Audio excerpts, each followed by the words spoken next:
Bonjour et bienvenue à cette nouvelle vidéo. J'espère que vous allez bien. Aujourd'hui, on va parler de toujours les conclusions hâtives qu'on est capable de faire, hein. C'est toujours pareil, les gourous, les journalistes, les experts, ils ont toujours une capacité à faire de la conclusion hâtive pour évidemment acter le biais dans lequel ils sont.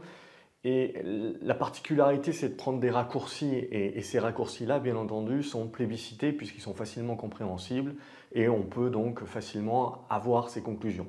Aller un petit peu plus dans le détail, rentrer un petit peu plus dans le détail, réfléchir un petit peu, ça demande un peu plus d'effort. Donc forcément, ça capte moins l'attention, on peut moins faire de gros titres là-dessus, et bien entendu, ça fait moins de vues. Et ça, c'est toujours le problème numéro un, c'est en tant qu'investisseur, d'avoir cette capacité de pouvoir couper le bruit, pouvoir le réduire drastiquement, ou en tout cas avoir derrière sa propre capacité de réflexion également, et ne jamais prendre pour argent comptant ce que l'on peut vous dire à droite et à gauche, y compris ce que je peux vous dire. Donc, le dernier élément, et c'est intéressant parce que j'ai écrit dessus il y a 2-3 semaines justement en disant, voilà, clairement ça fait partie des choses qui vont être reprises par les pessimistes et tous ceux voilà, qui veulent vous faire croire, même si c'est toujours une probabilité bien entendu, mais qui veulent vous faire croire que c'est la fin, etc. Toujours la même chose, la crise, c'est cet aspect, cette statistique notamment sur les ventes d'armes aux US. Bon, vous le savez, on ne va pas refaire le monde, on sait très bien, Ray Dalio le dit également depuis plusieurs années maintenant, on le sait que l'inflation des actifs, que ce soit immobilier, que ce soit boursier, crée un gap avec Main Street, avec donc la réalité également que tout un chacun peut vivre. Et ce gap et ces inégalités, c'est finalement le plus grand préjudice qu'il peut y avoir sur l'économie et sur la société telle qu'elle est dessinée aujourd'hui, c'est-à-dire a priori capitaliste. Donc ça, on sait, c'est un élément qui, dans l'histoire, de toute façon, ne tient jamais très longtemps, mais c'est toujours question de timing également. Donc je dirais que l'enjeu également de ces prochaines années, ça va être de potentiellement réussir à rapprocher ce gap-là, ou éventuellement transformer une crise financière en une crise sociale. Et ça, c'est un argument qui peut être un argument de risque. Mais derrière, acter et prendre par exemple la hausse des ventes d'armes à feu aux États-Unis pour faire un raccourci et tout de suite dire on est en train de se préparer à la crise sociale, les Américains sont en train de se préparer à la guerre civile, ils sont en train de se préparer, ils sont en train de s'armer. Voilà, ça je pense que c'est un petit peu un raccourci. Bien entendu, il y a certaines personnes qui ont peur, et toujours des personnes qui ont peur, et qui vont décider de s'armer éventuellement pour se protéger. Aux États-Unis, c'est un droit, et puis éventuellement c'est dans la Constitution, et on sait très bien que malgré le nombre de morts qu'il y a par arme à feu à chaque année, c'est toujours problématique apparemment pour eux que de réguler cela. Ce qu'il faut bien prendre en compte finalement, c'est que malgré la situation qu'il y a aux États-Unis, notamment avec différents événements, il faut prendre en compte également qu'il y a d'autres raisons pour lesquelles éventuellement on voit une augmentation des armes à feu. J'en ai parlé sur l'Académie notamment il y a 2 ou 3 semaines, je ne sais plus, en actant cela. Et en titrant finalement de dire, ne prenons pas le raccourci de dire les Américains sont en train d'acheter des armes à feu pour se protéger parce qu'ils ont peur de la crise sociale, de la guerre civile, etc. Je pense qu'il y a d'autres raisons. Aux États-Unis, comme je l'ai dit, l'arme à feu, c'est un bien de consommation comme un autre.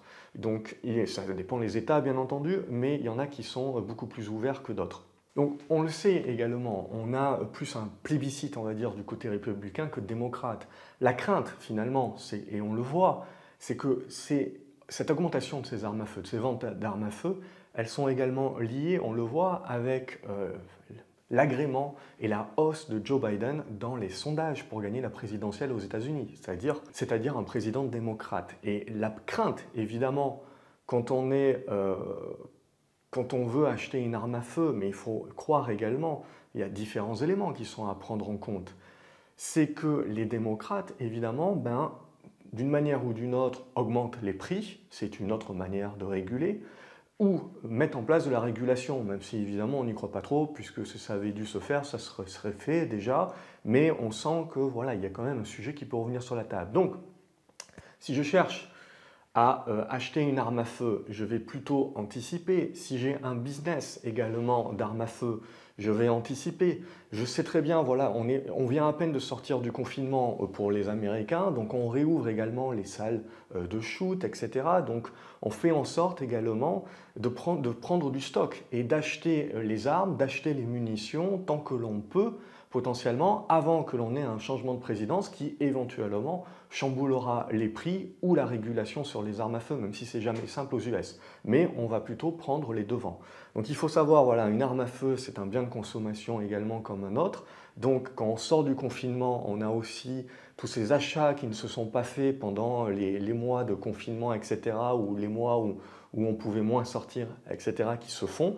Et ensuite, donc, la présidence éventuellement qui va revenir à Joe Biden, donc un démocrate, qui peut éventuellement renforcer la régulation sur les armes à feu. Donc pour moi, quand on a une augmentation des ventes de ces armes à feu, potentiellement oui, il y en a une partie, c'est des gens qui ont peur et qui veulent se défendre. Mais une grosse partie pour moi, c'est une augmentation liée à une fin de confinement euh, comme un bien de consommation classique et liée, donc comme je vous l'ai expliqué, éventuellement au gain de Joe Biden qui est démocrate, qui peut toujours faire un risque au niveau de la régulation et donc on va éventuellement prendre du stock. En tout cas, à titre personnel, moi je préfère toujours rentrer un petit peu plus dans le vif du sujet, réfléchir aux choses comme ça, plutôt que juste faire une conclusion hâtive en disant vous regardez, il y a une hausse de la vente des armes à feu, donc forcément ça veut dire que l'Américain moyen se prépare à une guerre civile. Enfin voilà, évidemment, si je titre ça, on va faire beaucoup plus de vues, etc. Mais est-ce que ça apporte vraiment de créer la peur, de créer cette angoisse-là? Est-ce que ce n'est pas autoréalisateur finalement à la fin?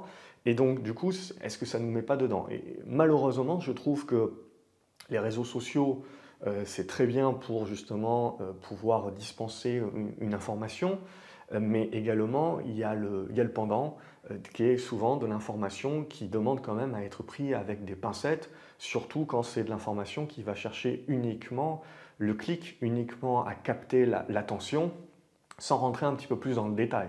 Donc faites attention un petit peu par rapport à tout ça, parce que c'est clair et net, ou sinon, de toute façon, vous allez être complètement biaisé, et très rapidement, vous allez devenir vous aussi pessimiste, et passer potentiellement à côté de tout un tas d'opportunités si on est un petit peu plus réaliste, et qu'on sait donc ajuster ses voiles, plutôt que juste broyer du noir en permanence. Voilà, j'espère que cette vidéo c'est une vidéo réaction à chaud un petit peu, même si j'en avais déjà parlé il y a 2-3 semaines, donc je ne suis pas forcément étonné que ça parte de ce point-là. Mais je pense que c'est important toujours de remettre un petit peu l'église au centre du village. N'hésitez pas, vous, à me dire en commentaire ce que vous en pensez, quels sont également les tenants aboutissants que vous voyez par rapport à cela, et à liker la vidéo, la partager.